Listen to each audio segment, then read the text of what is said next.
Hello नमस्कार प्यारे विद्यार्थियों। राजस्थान के अंदर जो एक बहुत बड़ी वैकेंसी आई थी 4th ग्रेड, जिसकी डीवी कंप्लीट हो चुकी है, पर कहते हैं ना उसके बाद तुरंत एक और नई भर्ती आपको देखने को मिलती है 4th ग्रेड की वैकेंसी। वो है लगभग आपके 24,793 पदों पर ये वैकेंसी होने जा रही है।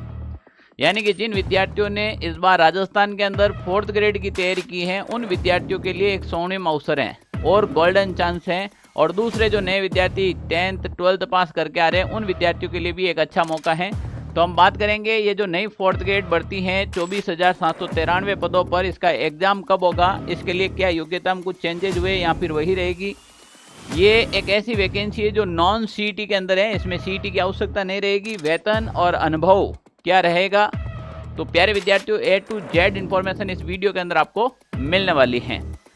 तो सबसे पहले हम बात कर रहे हैं, अगर आप भी राजस्थान में कोई भी वैकेंसी की तैयारी कर रहे हैं तो इस टेलीग्राम ग्रुप को ज्वाइन कर लीजिएगा। यहाँ पर ऐसी हर एक वैकेंसी की इन्फॉर्मेशन आपको मिलती है, साथ में नोट्स वगैरह है, बिल्कुल फ्री ऑफ कॉस्ट में मिलते हैं। यहाँ पर हम बात करें राजस्थान के अंदर पहले एक वैकेंसी आई थी, आपको पता है 4th ग्रेड, और राजस्थान में इस वैकेंसी का ही माहौल था। 4th ग्रेड हर कोई विद्यार्थी तैयारी कर रहा था।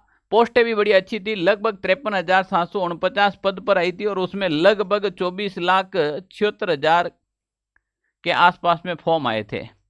ये भर्ती एकदम अलग अलग शिफ्ट में पेपर होकर कंप्लीट भी हो गई, इनका रिजल्ट भी आ गया, कट ऑफ भी आ गई, फाइनल मेरिट भी आ गई, उसके बाद इन बच्चों की डीवी भी हो गई। तो जो पढ़ने वाले काफ़ी होशियार बच्चे थे वो इसमें ऑलरेडी लग चुके हैं। अब कुछ ऐसे बच्चे थे जिनकी डीवी पर फाइनल नहीं हुआ, या कुछ ऐसे बच्चे थे जिनका वास्तव में अच्छा स्कोर हो रहा था, फिर या फिर किसी ऐसे को लगता है कि यार शायद मैं पढ़ लेता तो मेरा हो जाता। तो आपके लिए सरकार ने एक और अवसर दिया है, यही वैकेंसी है, यही पदों की भरमार है। यानी कि लगभग 24 से 25,000 पदों पर यह वैकेंसी दोबारा देखने को मिली है। ये वैकेंसी दोबारा की अगर अपन बात करें तो देखिए, ये रहा आपका कैलेंडर, जो नया कैलेंडर आया 2026 का। इस 2026 के कैलेंडर के अंदर पॉइंट नंबर 36 है, वो आप देखना, राजस्थान के अंदर सफाई कर्मचारी भर्ती। ये सफाई कर्मचारी भर्ती वही है जो पहले 4th ग्रेड की भर्ती थी, वही है। इसके अंदर एग्जाम पेटेंट होगा, कोई भी ये सीधी भर्ती नहीं है, नहीं इसमें कोई भी प्रकार का अनुभव प्रमाण पत्र मांगा गया है। मैं अब भी कह रहा हूं ये वही भर्ती है जो आपके 53,000 पदों पर हुई थी, वो की वो ये वैकेंसी है, दोबारा होने जा रही है, जिसका एग्जाम है आपके अक्टूबर महीने के अंदर है। काफ़ी तैयारी आपकी हो चुकी है, अगर उसी तैयारी को थोड़ी सी और धार दे दे तो इस बार आपका सिलेक्शन डेफिनेटली हो जाएगा। प्यारे विद्यार्थियों, अगर इसके सिलेबस की हम बात करें तो ये जो सिलेबस पिछला था वो का वो प्रोसेस इस बार रहेगा। अब आपको ये भी पता चल गया सिलेबस क्या रहेगा, पेपर कैसा है था, तो पिछला पेपर है वो का वो पेपर, वो का वो पैटर्न। तो अब आपको एक तैयारी करने के लिए अच्छा अवसर भी मिलेगा। सामान्य हिंदी 20 नंबर की थी, हम यहाँ पर बात करें सामान्य हिंदी 20 नंबर की, अंग्रेजी 15 प्रश्नों की संख्या। फिर सामान्य जीके जीएस की बात करें तो 70 प्रश्न आए थे, जिसमें 50 नंबर की इतिहास और राजस्थान कला संस्कृति और भूगोल को मिलाकर था। सामान्य विज्ञान के 5 प्रश्न और करंट अफेयर्स के 10 और बेसिक कंप्यूटर के 5। सामान्य गणित थी वो 15 प्रश्न आए थे। टोटल 2 घंटे का पेपर था, 120 प्रश्न थे और 200 नंबर का पेपर था। ये का ये पैटर्न रहेगा, कोई भी चेंजेज नहीं रहेंगे। नेगेटिव मार्किंग है वो 1/3 रहने वाली है।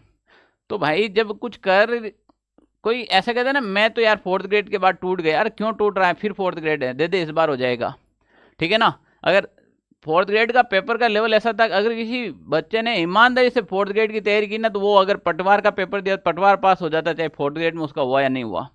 अब आप सोच लीजिएगा, 4th ग्रेड का पेपर स्टैंडर्ड लेवल का है, पटवार का गिरा हुआ था उल्टा। 4th ग्रेड का तो पटवार से भी अच्छा आया था। तो अगर आप 4th ग्रेड में डीवी तक गए हैं या फिर अच्छे अंक लेकर आए तो आपको फक्र की बात होनी चाहिए कि आपकी तैयारी अच्छी है, इस बार हो जाएगा आपका, ठीक है ना। उसके बाद प्यारे विद्यार्थियों, अगर हम पिछली कट ऑफ की बात करें तो देखिए यहाँ पर जनरल की 146 पर गई थी 200 में से, एससी की 126 पर, एसटी की 117 पर गई थी, जनरल ईडब्ल्यूएस की 131 पे, ओबीसी की 138 पे गई थी, एमबीसी की बात करें 132 पर। और सबसे इंपॉर्टेंट है, ये भर्ती उन विद्यार्थियों को नौकरी देने के लिए आई है। पिछली बार भी राजस्थान के अंदर स्पोर्ट्स कोटे के अंदर या फिर आप कोई दिव्यांग कैटेगरी के अंदर आते थे, जैसे HI है, MI है, किसी के अंदर आते थे, तो वो सारे के सारे लग गए हैं। यहाँ पर देखिए आपकी मेरिट गई थी 0.33, 0.33, ठीक है ना। चाहे स्पोर्ट्स कोटा का हो, चाहे BLV का हो, HI का हो, LDCP की 33 पे गई है, MIMD की गई है, ठीक है ना। तो प्यारे विद्यार्थियों, अगर आपके पास विशेष कैटेगरी है तो इस बार आप भूल जाना कि यही मेरिट जाएगी, थोड़ी बहुत अंक जाएगी, 50-100 नंबर पे जा सकती है इस बार, क्योंकि इस बार सारे पोस्ट हैं उन्होंने ली हैं। तो हो सके इस बार काफ़ी बच्चे पोस्टों के आधार पर मेरिट चली जाए, क्योंकि बच्चे सब पढ़ने लग गए हैं। तो आप भी साथ साथ में तैयारी करना, आप भले ही 20-25 नंबर भी लेकर आना, पर लेकर जरूर आना। तो तमाम वो विद्यार्थी तो फॉर्म जरूर लगा देना जो विधवा कैटेगरी में आते हैं, जो तलाकशुदा में आते हैं, जो स्पोर्ट्स कैटेगरी में आते हैं, जो आपके दिव्यांगजन की श्रेणी में आते हैं, ये जो भी कैटेगरी आपके पास, फॉर्म आप इसका जरूर लगाएगा, क्योंकि ऐसी वैकेंसी दोबारा देखने को आपको नहीं मिलेगी। और अगर आपने पिछली 4th ग्रेड भर्ती का एग्जाम दिया है तो हमें कमेंट करके बताइएगा आपके कितने मार्क्स आए हैं और कैसी तैयारी रही थी पिछली बार आपकी। तो जल्द इन्फॉर्मेशन लेकर आऊँगा कि इसके फॉर्म डेट कब आएगा, क्योंकि एग्जाम डेट तो अक्टूबर में दे रखी है। रही बात फॉर्म, तो जल्द ही आपको फॉर्म डेट की अपडेट आते ही आपके पास इन्फॉर्मेशन आ जाएगी।